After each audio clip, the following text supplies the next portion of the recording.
ചക്ക.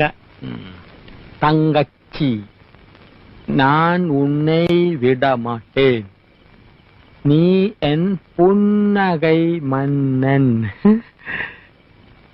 വേലക്കാരിയായിരുന്നാലും നീ എൻ മോഹവല്ലി.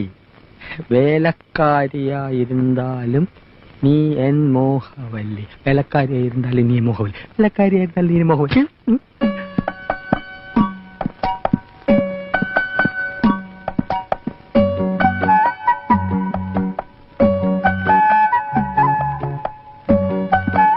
എന്താണ് അവിടെ? ജോലി കഴിഞ്ഞെങ്കിൽ പവിഴത്തോട് ചോദിച്ചിത്തിരി തമിഴ് പഠിക്കാമെന്ന് കരുതി. ഒരു സന്ദർഭം കിട്ടുമ്പോ വെറുതെ കളയണോ? ഓടാ, സന്ദർഭം കിട്ടിയപ്പോ നേരാൻ വേണ്ട എഴുതാനും വായിക്കാനും പഠിക്കാത്ത നീയാ ഇപ്പൊ തമിഴ് പഠിക്കുന്നത്. പോടാ പൈത്യക്കാരാ, പോയി തൂങ്ങടാ, ഇല്ലെങ്കിൽ കൊന്നിടുവേ. ആ